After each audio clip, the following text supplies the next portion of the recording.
Hi everyone, it's Aga. Today we're back for a new tier list video. I've already made 2 videos in this format, one dedicated to raid versus raid and another for group versus group, so 6 versus 6 for example. Today we're going to do a tier list focused a bit more on solo play.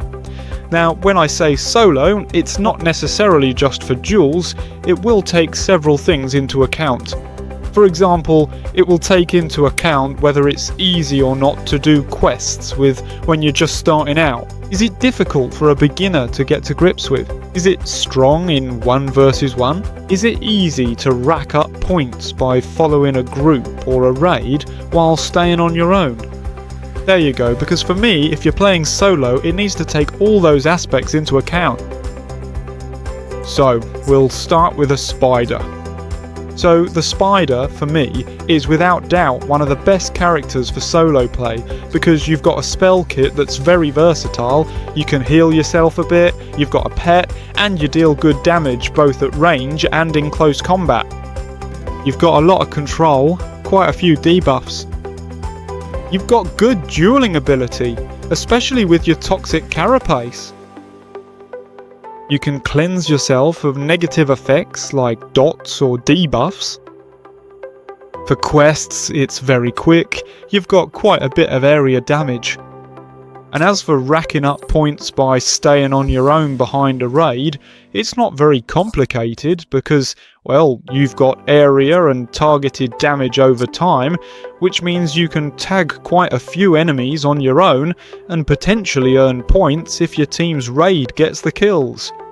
Now, the spider is still a character who can be quite tricky to get the hang of, because you need to master the spider's passive with the venom points. You still need to learn a spell rotation, and there are controls and debuffs to understand and place correctly. So for a beginner, for someone who really doesn't do any PvP, it can be a bit technical. But for solo play, for me, it's clearly the best character, I think. At the present time, there are others, but this one is really very strong. It's very handy. So there you go, if you absolutely don't want to play in a group, then obviously I wouldn't recommend it to you. Let me remind you that this is a game designed and intended to be played in a group or in raids. But still, if you really want to play completely on your own, just know that it's a very good character for solo play. There you are. Next, let's move on to the Blackarrow. So the Blackarrow is very different. Now this is a character with very good DPS and excellent single target and multi-target control. But you're very squishy, so you're going to have a lot of trouble surviving, for example, against an opposing player who attacks you while you're doing your quests. It's going to be very, very difficult to get out of that. You don't have an escape spell, you don't have vanish, you don't have sprint, you don't have a morale bubble. You have a little bit of healing, you have a dodge ability, but your dodge doesn't work against tactical damage. So if for example it's an RK casting, I don't know, a lightning or fire spell at you, you won't be able to dodge it. So there you have it, you're very squishy, especially against tactical type characters. On the other hand, for questing, it's quite pleasant. You'll be able to kill pretty much any NPC fairly quickly. As for getting to grips with it, technically it's not very hard, it's actually quite simple. The real challenge is positioning yourself well. There you go, you have a few mechanics to understand. You've got a rotation with a debuff to activate. I invite you to check out the Blackarrow guide I've made. If you're not familiar with a class and want to give it a go, it's not really a class that's very good for solo play. You're likely to die quite often. The advantage it has in solo play is that, a bit like the spider, you'll be able to tag quite a few opponents if you're following along in a group or raid, thanks to your volley of arrows, your explosive arrow, and also your traps. It's incredibly squishy and vulnerable. You've got quite a poor level of dueling ability, and absolutely no way of escaping a fight. I'm not going to say it's bad, but I'll put it down as being somewhere in the average category. I'm not saying bad, because it does have a few aspects, as I just mentioned, like being able to tag quite a few targets when following a raid or in a group, which is good for solo play. The fact that you can get through your quests fairly quickly, that's good for solo as well.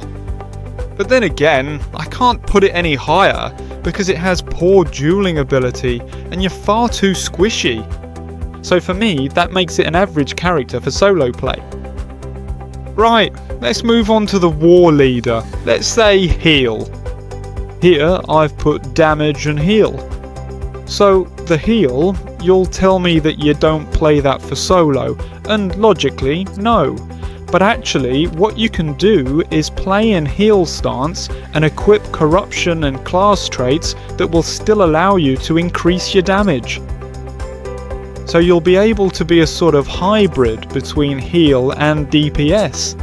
Contrary to what you might think, it's actually very strong for solo play, in the sense that, for example, you have traits that allow you to recover your banners, your shouts more quickly. Well, one of your shouts more quickly, your area shout. That'll be good for playing solo behind a group in a raid and tagging as many people as possible, as many enemies as you can. So that's very good for solo play. You have very good survivability, you have an escape thanks to your mobilize, lots of healing, you have a personal bubble. It's really, really strong. You've got a dueling ability, that's not half bad. The downside if you play like this is that it can be a bit sluggish. You'll take a bit of time to kill certain NPCs. If you have a duel against a burglar, it's still going to take you a while to bring them down. But for everything else, it's still pretty decent. Now, the war leader in healing stance is quite a technical character in terms of mechanics. You do need to pay a bit of attention to your positioning, but not as much as with a character like the Blackarrow, for example. So I'm still going to put it in the strong category. I'm putting it in A because there are still quite a few advantages to playing it this way. If you can put up with it being a bit slow, a bit long-winded to kill NPCs, but you want to guarantee your survivability and have dueling ability that's not too shabby, you can play it like this. It could be interesting. For a beginner, it can be difficult to play. You need to master the passive power of fear. I've made a guide for this class. Feel free to check it out on my channel if you need it. I think it could help you. Next, let's move on to the Reaver. Very good character for solo play. At the moment, it's just a very good character overall. For solo play, it's a good character because, a bit like the Spider, it's a character who's quite versatile in their skill set, in the sense that you'll be able to drain life when you're hit with a skill, you'll be able to increase your attack speed, you'll be able to reduce damage a bit, and you have a passive that reduces tactical and physical damage by 20%, which is very interesting. You've got good area damage, good burst damage, you've got decent damage over time, you've got mobility, and you can escape if needed. It's a character that deals a lot of damage, and you'll be able to complete almost all the quests on your own. Obviously you can't retake forts on your own, but apart from that you can pretty much do everything solo. I'd say the downside is that it's a very technical character to get to grips with. You need to be careful with your positioning. And you'll need to be quite patient if you're a beginner. At first, you'll make quite a few mistakes. You'll need to put in quite a few hours of gameplay to master your character. It's really annoying when it lags. Personally, I think it's one of those characters where it's really a pain to play when there's a lot of lag, unlike Blackarrow for example. So there you go, the Reaver is very, very good. I'm going to put it alongside the Spider. It's a bit of the same vibe. Anyway, for solo play, just remember that the characters who are generally advantageous for solo, not just for the outro, but in general, are those who have a very versatile set of abilities. You'll have in there quite a lot of targeted and area damage, you'll have mobility, you'll have survivability, you'll have a bit of healing, you'll have damage over time. Basically, you'll have loads of things in the ability kit. It's actually just logical, really. To rack up points as a Reaver when you're following a group in a raid is perfectly doable. You can charge straight into the fray, into the fight, and unleash as much area damage as possible while you're sprinting. Most of your area damage applies damage over time effects. Once you've applied all that, you get out as quickly as possible, position yourself behind your allies, and you can even stay at the back for a while if you need to heal up or whatever. The advantage of doing this is that the damage over time will keep dealing DPS for you, and if your allies get any kills during this time while the damage over time is still active, you'll actually earn points. So that's really strong. So there you go, I'm putting the Reaver in S tier. Just to clarify, S tier, I've marked it as very strong. Very strong doesn't mean broken, or that the character absolutely needs to be nerfed. That's not what I'm saying, alright? I'm just saying it's very strong for solo play. If you look at my other tier lists, you'll see that the Reaver or the Spider aren't necessarily right at the top, because in group or raid settings, it's a bit different.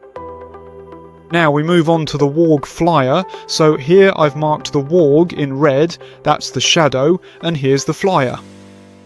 So the Warg Flyer isn't, in my opinion, the best class for doing everything solo. It's not bad, it's far from useless, but I'd say it used to be better in the sense that it had better survivability. The advantage now is that you've got a bit more area damage, so tagging from behind a group or playing solo might be a bit easier. But honestly, surviving is going to be very difficult for you. For me, the Warg Flyer is really a character designed for team play, since you've got very good crowd control and some really interesting debuffs, and actually it's much more beneficial in a group than solo. So if you want to play the Flyer solo, it's pleasant for doing quests, you'll be able to complete pretty much any quest. You get a bit of healing when you make a kill. The Flyer does make you a bit tankier than the Shadow. Escaping can be tricky if you've got an enemy player attacking you while you're doing quests. If it's a character who deals a lot of damage over time, it can actually be difficult to escape. Before the Warg, it had a sprint that was extremely fast, even in combat, and now if you activate it while you're in combat, you're actually reduced to 50% movement speed. Before, it was 100 or 150, I can't remember exactly, but basically it was the maximum, even in combat, so that's been nerfed. I actually think what they've done there is a load of rubbish. But there you go, just be aware that in many cases it will be very difficult for you to escape. Afterwards, it's still a character that's quite technical to get the hang of, a bit like the Reaver. You'll have to do some animation cutting, you need to know when to apply this debuff, not that one. You need to keep the passive constantly active, so it's called the Brute in order to activate all your debuffs on the target, and there you have it. So, the Orc Flyer, for me, to play it solo, really entirely solo, if you take into account dueling ability, fighting against groups, quests and so on, I'm going to put it as average. I'll put it ahead of the BA, but still as average. Because, you see, there are still quite a few problems. In duels, it's not bad. It's not overpowered either, but it's not bad. You can manage, have some pretty decent duels, but it's nothing exceptional either. A few updates ago, when it actually had the sprint that was faster. And actually, when you play Flyer, you can deactivate your Flyer stance. And you can also get your hands on Vanish, which is an incredibly useful stealth spell to use while you are in the heat of combat. But that's been nerfed as well. You'll be out of stealth very quickly if you've got damage over time effects on you. Wasn't like that before. A few updates ago, I might have put it here, but now with the nerfs it's had, I'm going to put it as average. I'll take this opportunity to talk about the Warg Shadow. The Warg Shadow is pretty much the same. It's the same difficulties. It's a character that's difficult to get the hang of. It suffers from a huge lack of survivability, even worse than the Flyer. Because here, you don't have the Flyer buff that boosts your armour and so on. So here, you're going to be even more of a squishy target. And escaping isn't any easier than with the Flyer, it's the same problem, so there you go. On the other hand, you do have good dueling ability, so for doing quests it goes quickly if you decide to, unless you get caught off guard, but if you're not surprised, you can pretty much go anywhere on the map without being spotted, so that's very useful. You'll still be able to escape quite a few attacks, but for me it's still average. I'll put it just ahead of the BA. For me, it might even be a bit behind the Flyer, because you're a bit less tanky. Maybe you've got a better game. Well no, actually, yeah, it's about the same, pretty much the same. So there you go, it's more or less the same difficulties, the same problems. As for the War Leader DPS, it's also a very good character for solo play. The difference with the semi-damage War Leader I just covered is that here you'll be dealing a lot more damage, quests will go much faster, and you've got pretty decent dueling ability because you can put the improved purge in your traits, which will give you a heal over time effect on yourself. I recommend playing with the Arch language to boost your heals a bit.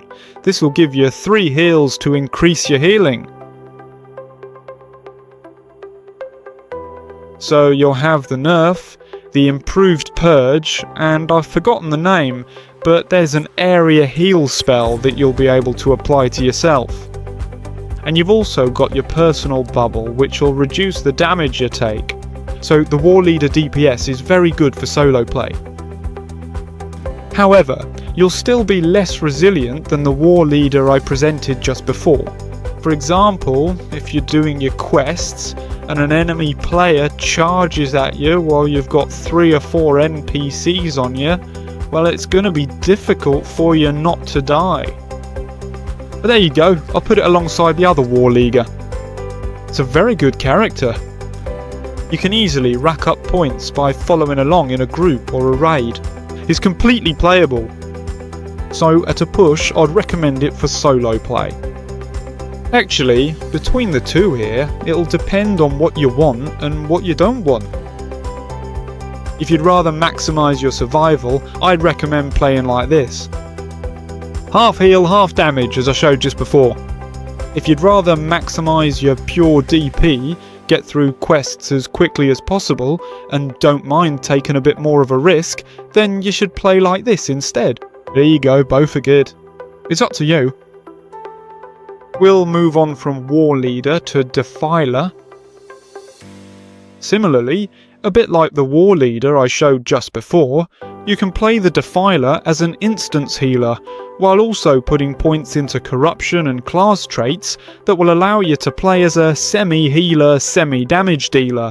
You have a class trait that lets you throw your flasks and cast your damage spells more quickly.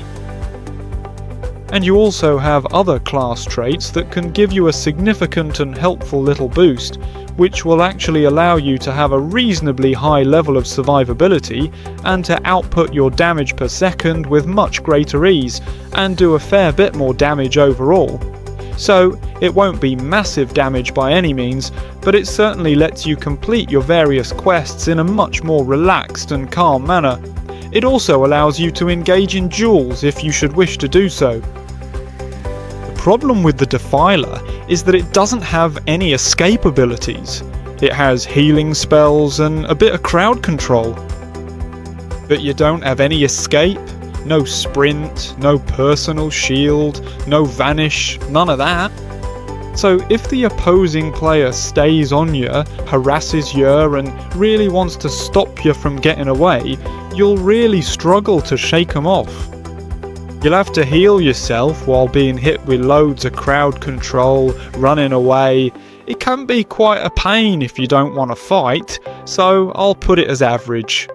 Now, for racking up points by following groups or raids, it's not bad. I might even put it ahead of the Warg. It's not terrible, but it's not great either. It's fairly balanced, just average really. Now, let's move on to the raid Defiler, which in my opinion is the worst class for solo play.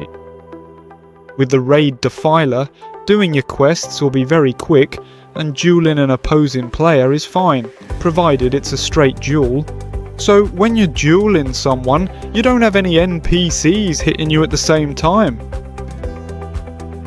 It has certainly got exceptionally strong and effective dueling ability.